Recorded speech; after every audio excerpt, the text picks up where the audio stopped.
Ladies and gentlemen, the captain has turned on the fasten seatbelt sign.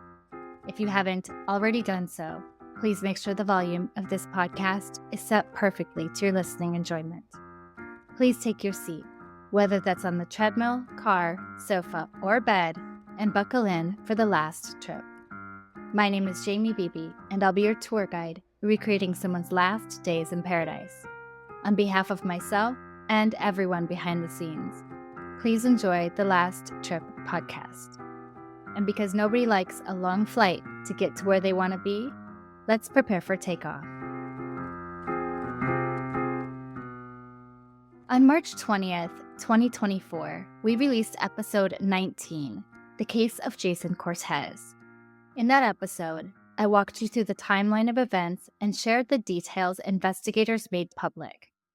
In this episode, I'm joined by Jason's father, Candelario Cortez, as we take a deeper look into who Jason was, the challenges his family has faced since his tragic murder, and any new developments in the case. In September of 2021, Jason left his new bride in Virginia to travel to Los Angeles to help a friend with some photography for a creative project. It should have been a quick and fun vacation, but on September 10th, everything changed. Jason and his friend went to Ernest E. Debs Regional Park to take some photos. As they were leaving, a shot rang out and Jason fell to the ground. His friend performed CPR, but Jason was dead. This was a cold, unforgiving act of random violence, and the shooter has never been found. So thank you so much for joining me on the last trip. And I know this is extremely hard for you, and it's been very hard for you. Yeah. Do you want to start out by telling us who you are and your relationship to Jason? Well, my name is Candelario Cortez, Jason Cortez father. I came to the United States when I was 16, and I've been here since then. I'll be 61 this month, so I've been here a long time. I basically grew up over here. I mostly live in Maryland, Silver Spring, Maryland, where Jason was born and Jaime was born at the Holy Cross Hospital in Silver Spring, Maryland. We moved to Virginia when Jason started middle school, the house where we are right now. Actually, we're in Jason's room right now. This is Jason's room, yeah. What was Jason like as a kid? Very hyper. He was very hyper at school. From the beginning, let's say like first grade, probably. He couldn't stay in focus. That what the teacher say, but at the end, when every time they do a test, he always come up on top. But because he would learn everything faster than the other kids, and so the teacher thought he had a problem, and it's a trouble kid. So we even took him to the doctor, and doctor run some tests on him and look at him, and he said, "No, this kid is smarter than the other kid, and you will know in the future how smart he is." And he was right. Jason was very smart kid. And since then, we changed teacher and everything changed, and it was very good. It sounds like he was really creative and just kind of intuitive, smart. Yeah, he was from the beginning. And then he started middle school, and he used to spend a lot of time writing in a computer, all computer that we have. And I asked him, "What are you doing?" He said, "Writing a book about galaxy." He loves Star Wars. And I thought it was something that he would pass, but no, it's something he wanted from the beginning. He wanted to write, he wanted to create, he wanted to be a movie director, a movie writer. And that's what he wanted to be. And even though I wanted to a different career for him, but he said that's what he wanted. I told him, "Look, that's what he want. All right, let's do it. We're going to be right behind you. We're going to support you 100%. Even if you don't make money, you make money, we don't care. Yeah. As long as you're happy, we're happy too." That's the kind of kid he was, And when I was little, pull all the pots from the kitchen, making noise drum. And then one of my friends gave him a keyboard and playing the keyboard. But he never learned that. When he was in high school, then he started learning the guitar. We bought him a bass guitar with speakers, and he go to the basement, makes a lot of noise. But he learned. Nobody teaching. He learned by himself. Was he ever in a band? He created a band. right when he was writing the movies. And he was doing the movies. He was going to George Mason to help to be a mentor for the students. And he would still play, come back later in the night and get the kids together, start playing the guitar and forming a new band. And because he wanted to make the movies and he wanted to create his own music for the movie. That was his dream. That's what he wanted to do. And I know he could do it. Whatever he wanted to do, he do it. He was very smart and very helpful to everybody. He always put a smile to people. He had this very low laugh, very loud. And we used to stay late, me and him, when he was little, watching David Letterman, Seinfeld, all the comedy show. He loved it. Whenever the comedian come to DC, he said, "Pa, can we go to this show?" Let's go. And whatever soccer game he want to go watch, the stadium, he want to go. Like, let's let it go. Whatever he want. Me and Jaime and Jason, we go. My wife, she didn't like want to go, so all three of us just go. We went to every soccer game, whatever team he came over here, we enjoy it. He loves sports, so you can talk to Jason, whatever sport that you want to talk about, he will know. He will know the name of the player, how much they make, even football, baseball, soccer, international soccer. And he always come home and show me, Papa, look at this play, look at it on the phone, and show me the phone. And it's something that I miss every day of him. I can't imagine how much you miss him.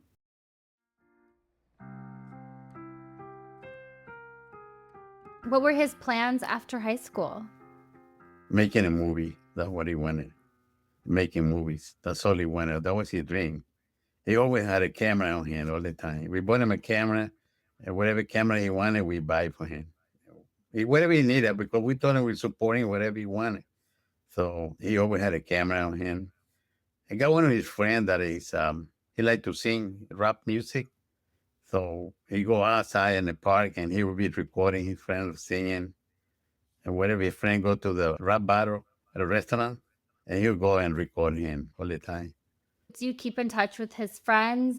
I'm sure he had so many friends. Yeah, on Jason's birthday last July, we got together in a restaurant with all his friends. They don't forget him. Sometimes I go to the cemetery and I see his friends sitting there. It's very touching, how much they love him. Over 3 years, and they're still missing. And he actually got married right before all of this. Can you tell me a little Yeah. bit about his wife, how they met, their love story? They met at George Mason University. The funny in law, when they met, they're always together. They're celebrating the birthday together all the time. And so and one day they decided to move together in an apartment. So he said, let's gonna leave maybe 1 year together, see if we can get along. And then we decided to get married. If we don't, we just move over. So they live, I think it was a year, and then they decided to get married. They got married and they bought a house not too far from my house. And not even a year. When they got married, and they recently bought the house when he had the trip to LA. So he didn't have much time enjoying the house. It's very hard, very hard. I know it's very hard for Corina because, it's her first love, being together, first house. He bought him a puppy, a little dog, so she can work from home and not be alone because he would go to the office in the afternoon. Do you still keep in touch a lot with her? Not a lot. We do sometimes, especially my wife call her, see how she's doing. I don't ask him about how she's feeling because I think it might be hard for her. It's hard to ask how people are feeling. You know how they feel. There's Yeah, nothing that's going to bring yeah. Jason back. That's the only thing that'll make anyone feel better. Because I don't even know how that feels. Your first love and then he just passed away. Yeah. You gotta be heartbroken for I don't know how long. And you And knew that Jason was taking this trip. Tell me what the reasons were, what you knew about the trip. Jason, he like take photograph. He's a good amateur. This is Jason's work in a magazine. He took the pictures. That's how good he was in taking pictures. Like right here in the bottom, story by Jason Cortez. That's how good he was. You know what I'm saying? So talented. One of his friends called. He wanted to a photo shoot, and he told me we're going over there for like 3 days. Because I asked him not to go. I said, "Why don't you go alone?" No, I just want to go and have a photo shoot and then come back. So he put all his cameras in a duffel bag, and told me he was leaving to LA. And I asked him not to go.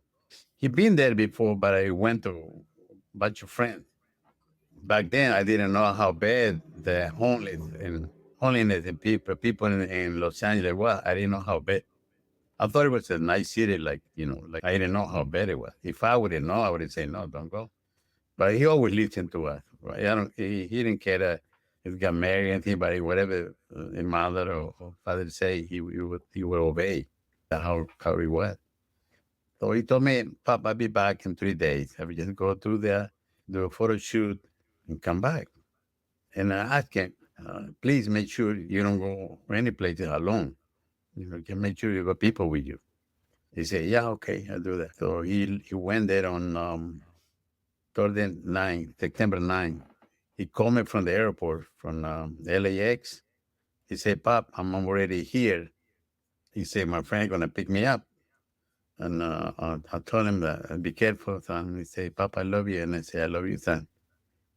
That was,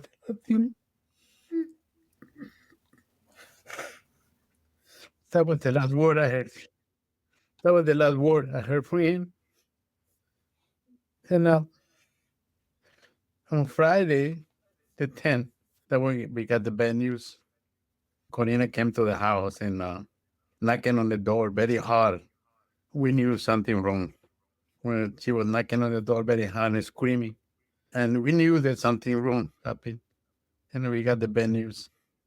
And we were hoping that he was just shot. They were not dead. But the police that I talked to, he couldn't say nothing. He didn't tell me nothing.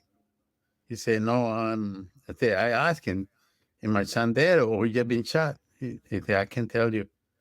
The detective's going to call you. So I knew that something serious happened. And then we start getting together, again on the trip, buying the ticket and leaving to Los Angeles the same night. We got there in the morning. It was very hard, really hard. It's still hard every day. My wife cry every day. It doesn't go away. I know that, and Yeah. especially with no answers, which we'll No get to. answers. Only question, no answer. The police have been very nice. Whenever I call or text him, the detective, he takes me back. Maybe not the same day, but he always answered back. But he said it no lead, no clue, no nothing. What were those first few days, that first trip in LA? What was that like? How did you know what to do, where to go, who to talk to? I think so many people just would have been so lost. Well, the first days we were there, my wife has a relative over there. She had one niece. She lives in Los Angeles, so she and her husband, they drove us around wherever we're gonna go. We went to the park when Jason died, and we planted a cross over there. And there is a cross with the name of Jason, everything over there in the park. So we visited the park like maybe 3 or 4 times because we came back later for the news conference. We came back second time. When Jason died, we spent like a month over there because we were not coming back until they released the body and bring it here. So we stayed there for like a month. So we went to the park 3 or 4 times when we were there.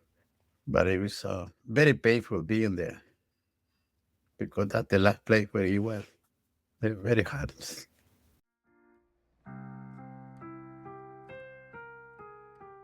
When you were first talking to the investigators and the media got involved and trying to get all of that together, was that just so overwhelming, or did you have paths that you were trying to take? Did you know what kind of answers you were looking for?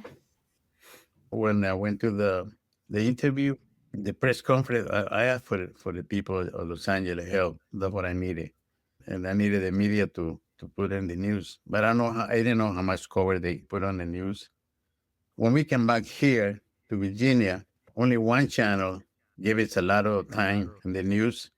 Right now, it's Chris Cuomo's over there and at nighttime.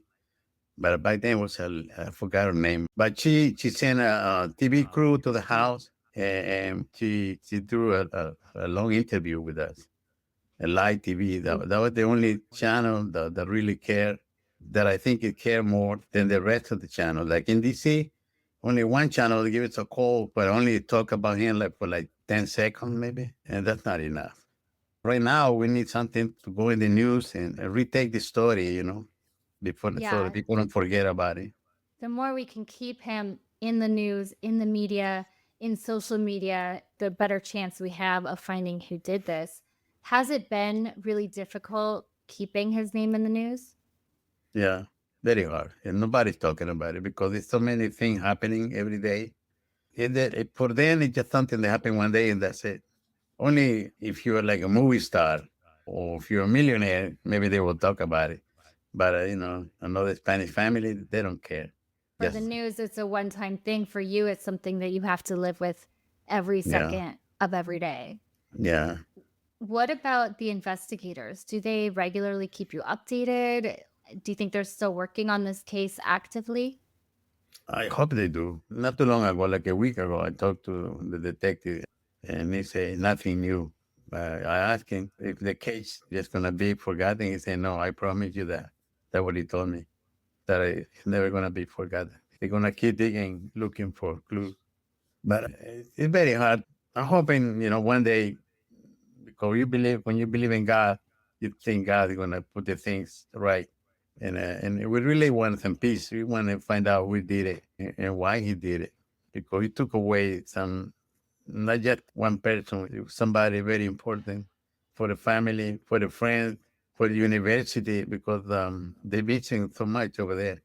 They name a room, the classroom after him, Jason Cortez Lab. And they also planted a tree outside the university on his memory. They keep him alive, because the new student, even though they never met him, but they keep talking about Jason, all the work he did over there. Do you know what clues the investigators have in this case? I saw a sketch of the possible shooter from a witness. Do they have any information to go on other than that, really? If they do, then they don't tell me. Sometimes they don't tell you everything they know. I hope they know more than I do, because I don't know anything until what they tell me. I wish the sketch they can do like a color sketch. And I know we got technology enough to make a picture color. If we color the picture, the person will look more familiar. I wish they can do that, and put them in the news again. Do you know, were they able to find any DNA? Do they have, the bullet casings? Do they have anything like that? Or they're just kind of keeping it tight lipped? I heard that they found a bullet casing, but months later, he told me that there was no clue on that one. They were not sure if that was the one. Like I say, I don't. Maybe they're not telling me something they know. I hope they know more than I do.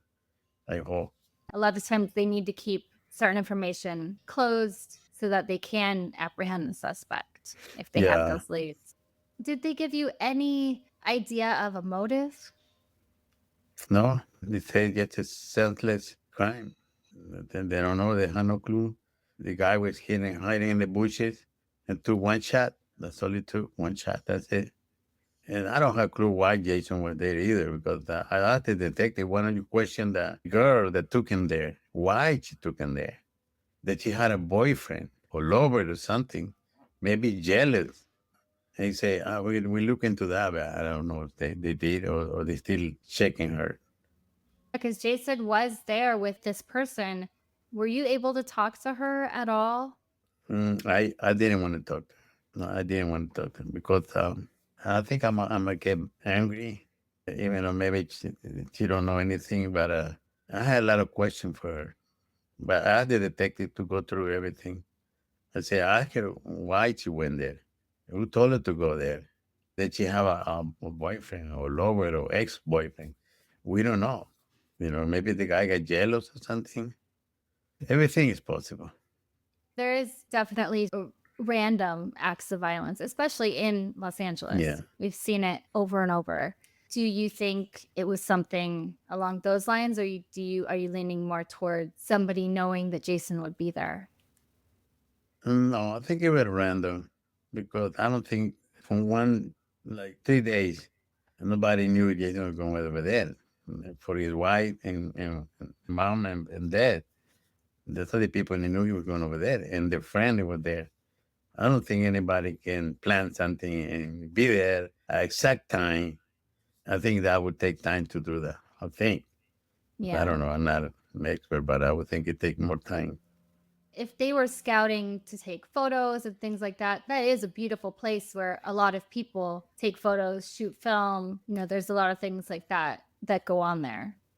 Yeah, because I don't know if you've been to the top of the hill. You can see the city from there. Yeah, it's beautiful. Yeah, and I think what I heard with Jason, it's already was to the top, and they were coming down to the park where they had the car, and the one that happened. Do you know how close his friend was when he was shot? Well, I heard that they were like side by side. It's pretty Mhm. terrifying. Yeah, Do you know if the investigators have thoughts like gang related or random violence? If there's anything the investigators are leaning towards, or if there were any similar crimes around this time? no, they told me there was a lot of gangs in the area. Anything could happen. Anything is possible. Oh, a lot of homeless people, a lot of bad people there too. I see a lot of robberies and a lot of things. We have no idea. There's a lot of crime in Los Angeles. That area has more crime than some other areas for sure, I didn't know how bad it unfortunately. was until we got there. Right around the police station, around the block, people doing drugs in the middle of the day. There was a naked lady walking on the street, and I didn't know how bad it was. I thought it was a nice place, like you see on TV. You see Beverly Hills, nice everything, but I didn't know how bad it was. I've been in Los Angeles for about 20 years and it's definitely changed in the last few years. It's been changing. It's gotten a lot scarier. There is a lot more crime, a lot more random crime, which is, I think, the scariest. You were taking a hike and someone shoots you for no reason. Do you think that the shooter will be caught? I hope. I can only hope. Pray to God every day that somebody knows something and he can come through. But there is a $50,000 reward. Somebody need the money. He got to tell somebody that he did something. I hope that somebody come through and tell the police. I wish we had some more money I can put into the reward, but I think that happens a lot where they do end up telling somebody. We just need that person then to come forward. that's what we're hoping for.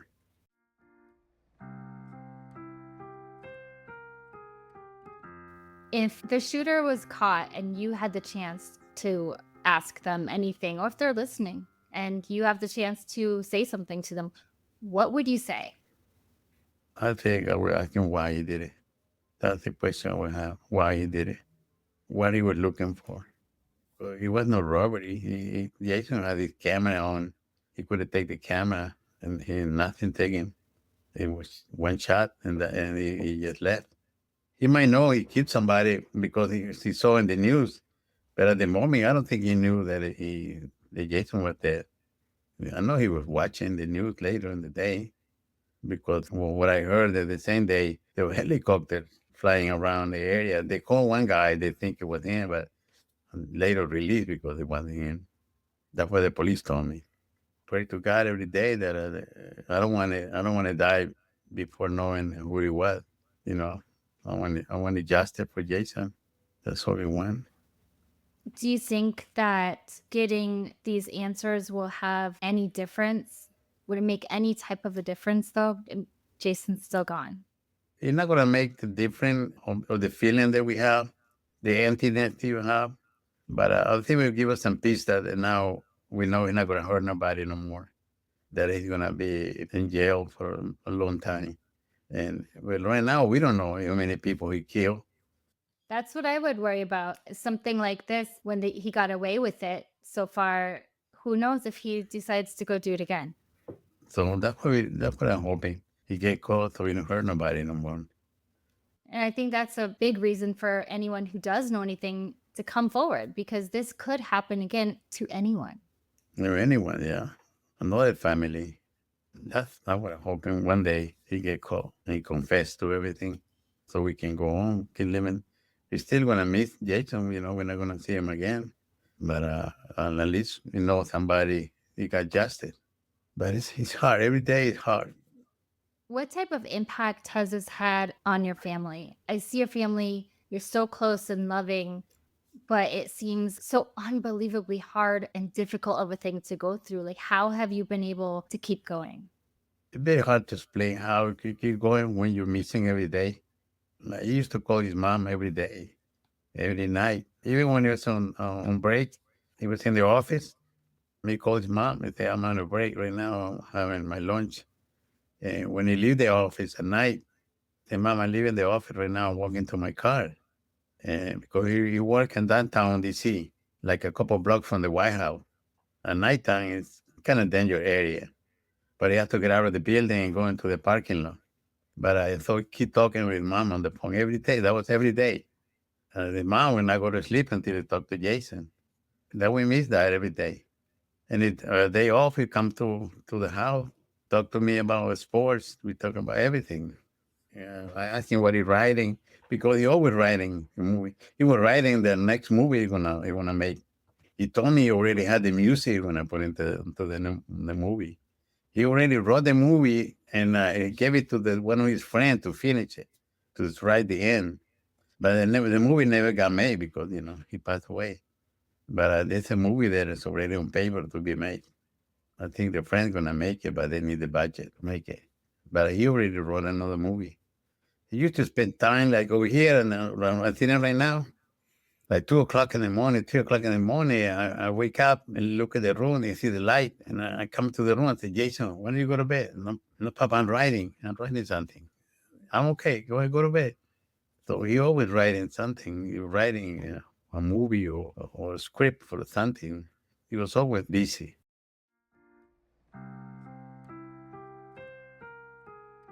He sounds like such an amazing, amazing man. So loving and talented and creative. I didn't know how hard impact was for the friend until the day after the funeral. No, the same day that they had the celebration of life of Jason. That after the funeral, they rented a place where they had all the friends together, and everybody came to the microphone and talked about Jason, how much he helped them on homework, on their career, on the job. And then I find out how much he did for them, I didn't know he was doing all of that. I didn't even know where he found the time to do it, but eventually he did. He graduated from George Mason in 2015, and he was 21 when he passed away. All those years, he was still go to George Mason to help the other students with the film they were making, the movie they were writing. He would still go to George Mason and do some free work all the time. And that's why all his friends miss him. But like I said, I didn't know how much, what he was doing until he was gone. And and then I knew how much, especially what, how much they miss him. And they still miss him because I see the gray, they leave little books, they leave stuff in there. So that's how I know they miss him. They still miss him. Like we miss him every day. How are you keeping Jason's memory alive? So me and my wife, we donated some money to George Mason. So they're gonna do a scholarship on Jason memory. It's gonna be a Jason Cortez scholarship for 3 students. They're gonna pick the student this year. So that's how we try to keep a memory alive. So we planning to do it. We did it last year. We're planning to do it this year too. So I hope the money is not that tight, so we can do it. Whatever we can find, we're gonna donate it. So to keep Jason's memory alive, because he loves helping he loves helping the students. So we try to do that. That's how we planning to keep him alive. I think he'd be really proud of that. Yeah, I think he would, because I know how much he helped the kid. When his friend, when they were moving to the apartment, they didn't have no furniture. He said, "Can I give you this chair away? I'll take it. Can I get the sofa? Yeah, take it." He used to just bring furniture to the friend when they moved to an apartment, they had no furniture or old TV. They cannot take the TV. Yeah, take it because he wanted to help. So we always, encouraged to help. So he always do that. He was always worried about his friend, how they were doing. I remember one of his friends. I don't know his name. It was a very young white guy with long hair, like a rock star. He said that he was spending time with his basement alone. And suddenly Jason knocked on the door. What are you doing? Nothing. He said, no, get up. Let's go. Let's do this and do that. He said, Jason told me to get up from my bed and do something. And he changed my life. That's what he said. And that's what he used to do. That's what he loved to do. I mean, it sounds like he made such an impact on so many people's lives that his memory will always live on forever. I really think that it's important to get justice. If anyone does know anything, do you know what kind of clues you're looking for? Or if anyone hears something, where can they go? How can they give the information that they know? There is the detective number, also the crime solver, or just just call the police, tell them about Jason Cortez case, and they can get information.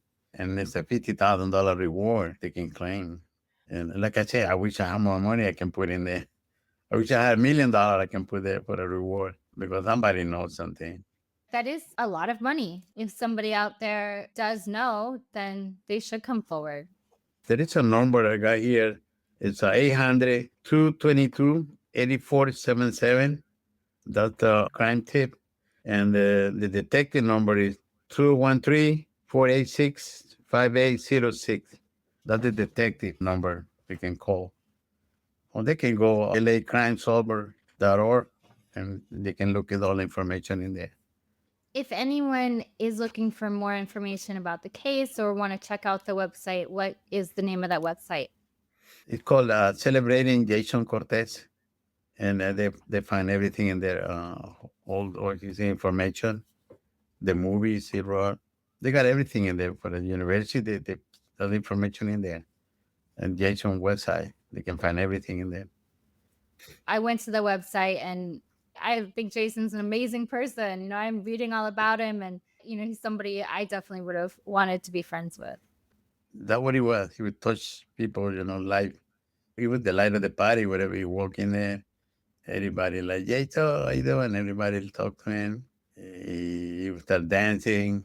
He make you happy. He's the one every birthday, my wife's birthday. He was the one who was planning everything. Where we're gonna go eat. He made the reservation. And on Christmas, he was, Mama, what are you making? What are you gonna make? What are you gonna make? On Thanksgiving, no, what are you gonna make this year? And he was the one. After he passed away, it's very hard to celebrate. I can imagine things like that all come with sadness. Yeah, it's very hard because that's the day you missing the most. We used to put a lot of lights in the house outside because he used to help me put the lights and everything. Then after he passed away, there's no light outside. There's no Christmas tree. It's very hard, on Christmas, on December, very hard because he was the light of the party. He was the one make you happy. He made sure you feel good, and that's what he was. He used to come in the room when he was little and jump in the bed. He would run from the hallway, boom, jump in the bed. And he keep doing that even though it's old. He broke the bed one time because he do that. But he keep doing it he was little. And me, my wife, we lay in the bed, he would come in and just jump right between us all the time. Even when after he was got married and everything, he don't care. He still jump in the bed. He broke it. So we moved the bed to an extra room that we have where nobody used. And when he got married, he went and had the extra bed in his house. And when I said, let's lift it up the bed, and then we saw it was broken. I said, well, you broke it, you take it now. So, and I gave him the bed, a broken bed, because he wanted to have an extra bed in the room in case somebody come over. I told him, take that one, the broken one, you broke it. So he was laughing. He took the bed. But that's what he used to do. He used to come in the house and jump in the bed.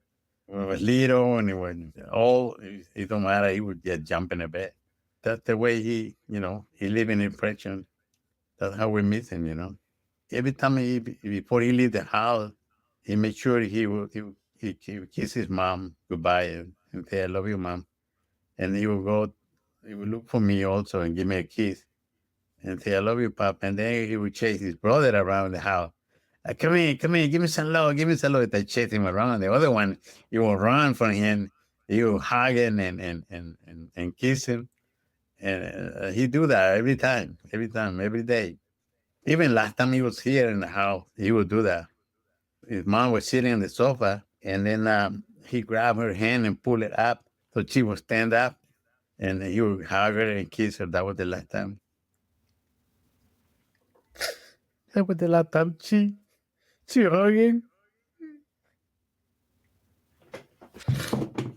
And I was sitting with him. He made a sandwich, and he was eating. And I told him, let me make one so I eat with you. And he was very quiet. And I asked him, was something wrong? He said, no problem, I'm okay. I'd say, do you need money? You can tell me. Okay, no problem, I'm okay. He said, I got so many things on my mind. I got the trip that I got to go, and I'm writing another movie. And so many things I got. Because that was the last time we sit together on the table. Had a sandwich. Because he always come home and eat something, and we were used to that. So that was the last time I remember that he was very quiet. He would sit right at the end of the table. So I sit next to him. That's why I asked him, are you okay? I asked him, do you need money? Because he had the trip. I asked him, do you need money? And I said, no problem, I'm okay. And he told me that he had a lot on his mind and a lot of things to do. So I told him not to go. That was the day I told him not to go. I said, why don't you go to El Salvador? Because there was a wedding, one of his friends getting married. And they want to do it in El Salvador. And everybody was going. I said, why don't you go with Corina with it instead of Los Angeles? He said, no, Papa. If Corina want to go alone, she can go. I just go. I got to do the photo shoot to my friend because she need it. And I'm coming back only 3 days. Friday was September 10th. He said, I'm not coming back on September 11th on Saturday because I don't want to take a plane on September 11th. Remember what happened September 11th? He didn't want to take a plane that day. He told me I'd be back on Sunday, the 12th, because I don't want to fly back on 11th. I said, okay. I said, be careful. And that was the last time. But like I say, if I would have known the Los Angeles area was like that, I would not let it go. Would not let it go. I didn't know how bad it was. I had no clue. I thought it was just another city. And he'd been there before, but he never told me that. There's definitely areas of Los Angeles that I wouldn't step into. Usually the parks you would think would be fine, but crime does happen anywhere, anytime, Yeah. especially this type of random crime that makes no sense at all. Like I said, so many questions, no answer.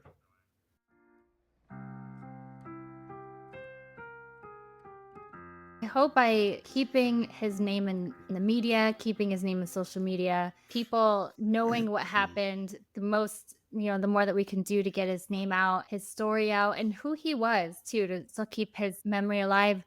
I think somebody somewhere knows something and they just need to come forward.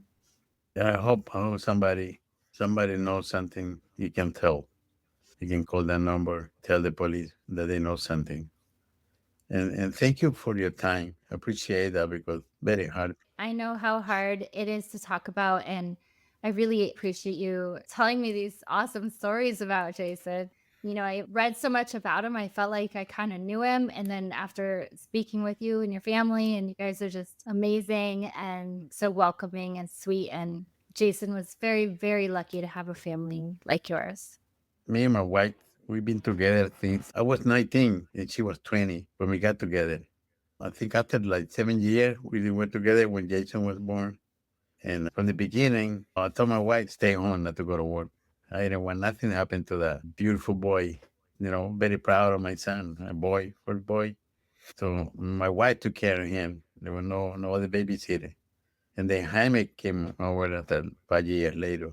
My wife took care of both of them. When they went to school, she started working at school so she can keep an eye on it. She's still working at school, my wife. We bought a house in Virginia, came over here because a better school, and they love it. And we live here for more than 20 years in the same place, same house. You raised Jason to become such an awesome man. You can just tell everyone who misses him and loves him and thinks about him daily. I really hope that you get some justice, even though I know that won't bring him back. It won't Yeah. stop the pain, but just so that no other families have to go through this. Yeah, another family don't go through the same pain that we go through. It's something that doesn't go away. It's every day, every day. It don't matter. If time pass, it feels like it yesterday. I visit the grave like 3 times a week. Stay there for a little bit, talk to him, and let him know he's still, we still be him. Thank you. I'm sure he knows how much you love him. Really appreciate all the stories that you've told, and hopefully somebody hears this and comes forward. Yeah, I hope so. Because he was a very talented young boy. The last movie he wrote, he got an award for the best movie in a short film festival in Texas. He got an award about this story, the first place. And he wrote it and produced it and directed the movie. He was very talented. He write, produce, direct, and he was good at it. My hope is like he keep telling his mom one day, Mom, you're gonna walk with me on the red carpet. And I believe him. I believe that he would do that because that's what he's aiming for. What's his dream from the when he's little? It's very rare you see a young kid that he knows what he wanted from the beginning, and he keep going that direction. Nobody can tell him no, because that's what he was from the beginning. He knew what he wanted to do. You can tell his tenacity came from you because you're still out there looking for justice and helping and keeping his memories alive. And I think that's so important. And Jason would have been on that red carpet. Yeah, Definitely. I think so. The way he wanted to the two things, like I say, very hard to find a young kid that he knows what he wanted and he keep going for that dream. And Jason was one of those, very rare. You see a kid like that. Sometimes they don't know, they go to college, they don't know what they want, they don't know what they want to be. And Jason, he knew what he wanted to be. He knew what he wanted to do. He learned how to play the guitar, the bass. He learned a lot of stuff by himself that nobody, I didn't pay no teacher to teach him how to play music. He was great at it. And something that he wanted to do something, he did it. And like I say, very rare to find a young kid like that he knows what he wanted. And he goes for the dream that he wants.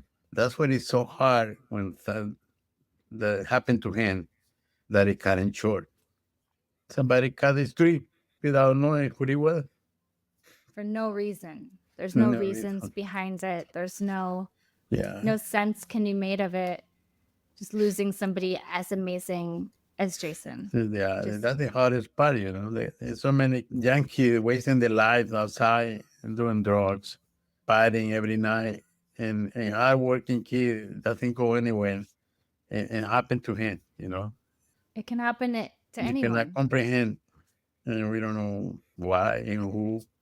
There's so many questions. I hope you get those answers sooner than later. I wish the media would give us more time and the news, they can rerun the story one more time so people can see. A lot of people don't know what happened. But if you see it in the news again, maybe they remember something they heard. I think it's very important to keep putting the story out there again and again until we find the answers that you need, the answers that can bring justice so that no one else has to go through this. Yeah, I hope one day, that's the only thing I can say. Thank you for your time. Oh, thank you. Thank you so much for doing this and for coming on and talking about Jason. It's so appreciated, and pray that someone comes forward as soon as possible and, you get that justice.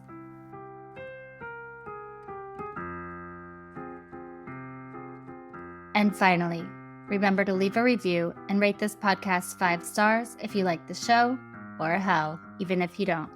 But either way, feel free to let me know what you think. Please follow The Last Trip on Instagram at The Last Trip Crime Pod.